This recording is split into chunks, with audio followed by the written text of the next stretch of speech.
The Game of Life and How to Play It by Florence Scovel Shinn. Chapter 9, Perfect Self-Expression, or The Divine Design. No wind can drive my bark astray, nor change the tide of destiny. There is for each man perfect self-expression. There is a place which he is to fill, and no one else can fill. Something which he is to do, which no one else can do. It is his destiny. This achievement is held, a perfect idea in divine mind, awaiting man's recognition. As the imaging faculty is the creative faculty, it is necessary for man to see the idea before it can manifest. So man's highest demand is for the divine design of his life. He may not have the faintest conception of what it is, for there is possibly some marvelous talent hidden deep within him. His demand should be, Infinite Spirit, open the way for the divine design of my life to manifest. Let the genius within me now be released. Let me see clearly the perfect plan. The perfect plan includes health, wealth, love, and perfect self-expression. This is the square of life, which brings perfect happiness. When one has made this demand, he may find great changes taking place in his life, for nearly every man has wandered far from the divine design. I know in one woman's case it was as though a cyclone had struck her affairs, but readjustments came quickly, and new and wonderful conditions took the place of old ones. Perfect self-expression will never be labor, but of such absorbing interest that it will seem almost like play. The student knows also, as man comes into the world financed by God, the supply needed for his perfect self-expression will be at hand. Many a genius has struggled for years with the problem of supply, when his spoken word and faith would have released quickly the necessary funds. For example, after the class one day, a man came to me and handed me a cent. He said, "I have just 7 cents in the world, and I'm going to give you 1, for I have faith in the power of your spoken word. I want you to speak the word for my perfect self-expression and prosperity." I spoke the word and did not see him again until a year later. He came in one day, successful and happy, with a roll of yellow bills in a pocket. He said, "Immediately after you spoke the word, I had a position offered me in a distant city, and am now demonstrating health, happiness, and supply." A woman's self-expression may be in becoming a perfect wife, a perfect mother, a perfect homemaker, and not necessarily in having a public career. Demand definite leads, and the way will be made easy and successful. One should not visualize or force a mental picture. When he demands the divine design to come into his conscious mind, he will receive flashes of inspiration and begin to see himself making some great accomplishment. This is the picture or idea he must hold without wavering. The thing man seeks is seeking him. The telephone was seeking Bell. Parents should never force careers and professions upon their children. With a knowledge of spiritual truth, the divine plan could be spoken for early in childhood or prenatally. A prenatal treatment should be, let the God in this child have perfect self-expression. Let the divine design of his mind, body, and affairs be made manifest throughout his life, throughout eternity. God's will be done, not man's. God's pattern, not man's pattern, is the command we find running through all the scriptures, and the Bible is a book dealing with the science of the mind. It is a book telling man how to release his soul or subconscious mind from bondage. The battles described are pictures of man waging war against mortal thoughts. A man's foes shall be they of his own household. Every man is Jehoshaphat, and every man is David, who slays Goliath, mortal thinking, with the little white stone, faith. So man must be careful that he is not the wicked and slothful servant who buried his talent. There is a terrible penalty to be paid for not using one's ability. Often, fear stands between man and his perfect self-expression. Stage fright has hampered many a genius. This may be overcome by the spoken word or treatment. The individual then loses all self-consciousness and feels simply that he is a channel for infinite intelligence to express itself through.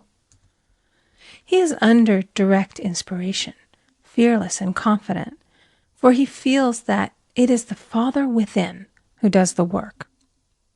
A young boy came often to my class with his mother. He asked me to speak the word for his coming examinations at school. I told him to make the statement, "I am one with infinite intelligence. I know everything I should know on this subject." He had an excellent knowledge of history, but was not sure of his arithmetic. I saw him afterwards, and he said, "I spoke the word for my arithmetic and passed with the highest honors, but I thought I could depend upon myself for history and got a very poor mark." Man often receives a setback when he is too sure of himself, which means he is trusting to his personality and not the Father within. Another of my students gave me an example of this. She took an extended trip abroad one summer, visiting many countries where she was ignorant of the languages. She was calling for guidance and protection every minute, and her affairs went smoothly and miraculously. Her luggage was never delayed nor lost. Accommodations were always ready for her at the best hotels, and she had perfect service wherever she went. She returned to New York. Knowing the language, she felt God was no longer necessary, so looked after her affairs in an ordinary manner. Everything went wrong. Her trunks delayed, amid inharmony and confusion. The student must form the habit of practicing the presence of God every minute. In all thy ways acknowledge him. Nothing is too small or too great. Sometimes an insignificant incident may be the turning point in a man's life. Robert Fulton, watching some boiling water simmering in a tea kettle, saw a steamboat. I have seen a student often keep back his demonstration through resistance or pointing the way. He pins his faith to one channel only and dictates just the way he desires the manifestation to come, which brings things to a standstill. My way, not your way, is the command of infinite intelligence. Like all power, be it steam or electricity, it must have a non-resistant engine or instrument to work through, and man is that engine or instrument. Over and over again, man is told to stand still. O Judah, fear not, but tomorrow go out against them, for the Lord will be with you. You shall not need to fight this battle. Set yourselves, stand ye still, and see the salvation of the Lord with you. We see this in the incidents of the $2,000 coming to the woman through the landlord when she became non-resistant and undisturbed, and the woman who won the man's love after all suffering had ceased.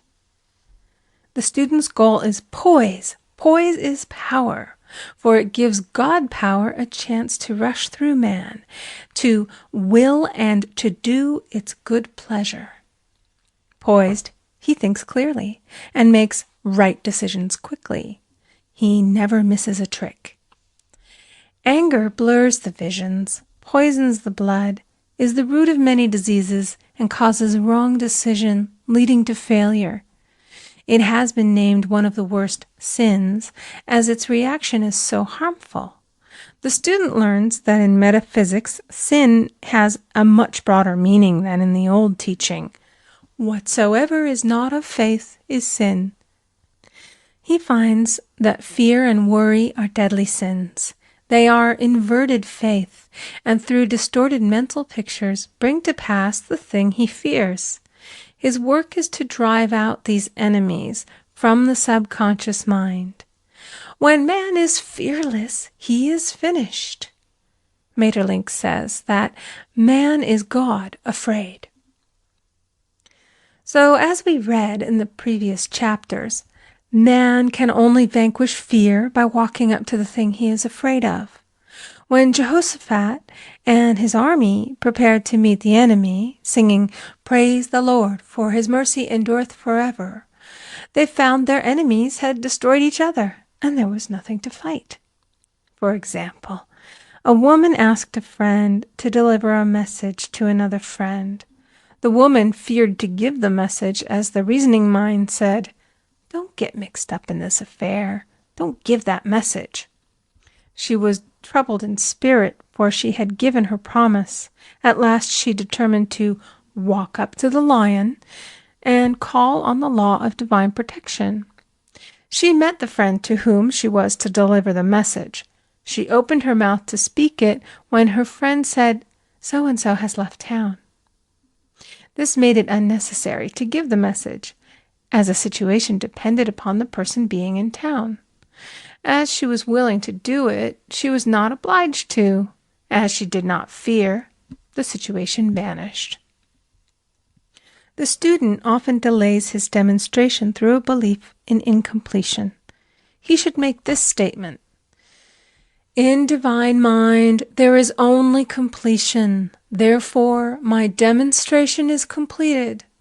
My perfect word, my perfect home, my perfect health." Whatever he demands are perfect ideas registered in divine mind and must manifest under grace in a perfect way. He gives thanks he has already received on the invisible and makes active preparation for receiving on the visible. One of my students was in need of a financial demonstration. She came to me and asked why it was not completed. I replied, "Perhaps you are in the habit of leaving things unfinished, and the subconscious has gotten into the habit of not completing. As the without, so the within." She said, "You are right. I often begin things and never finish them.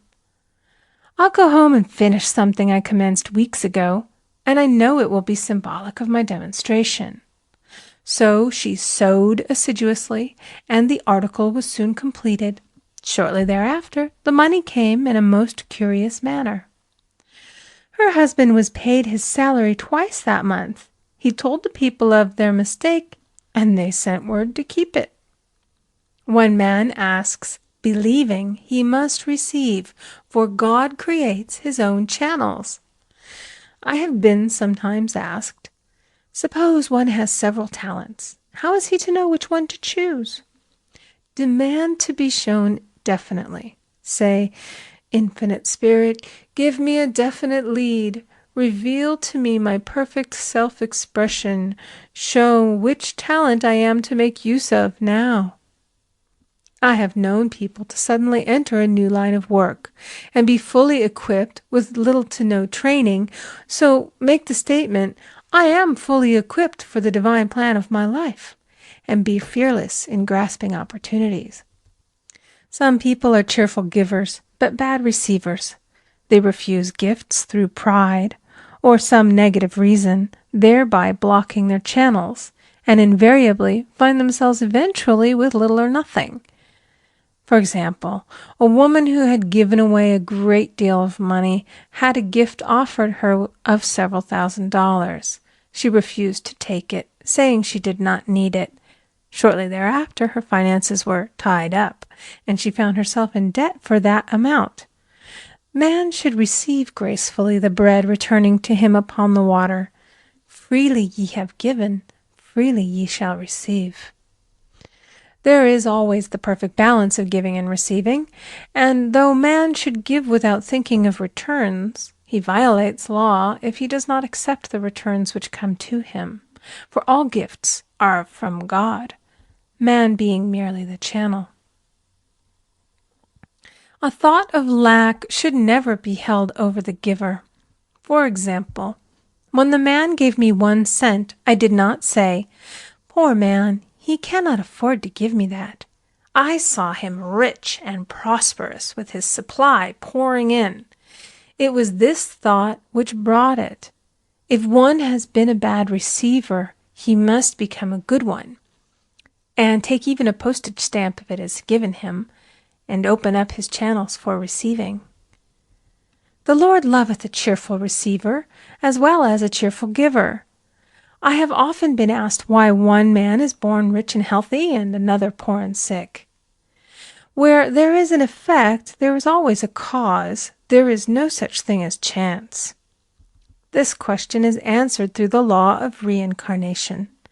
Man goes through many births and deaths until he knows the truth which sets him free. He is drawn back to the earth plane through unsatisfied desire, to pay his karmic debts or to fulfill his destiny. The man born rich and healthy has had pictures in his subconscious mind, in his past life, of health and riches, and the poor and sick man of disease and poverty.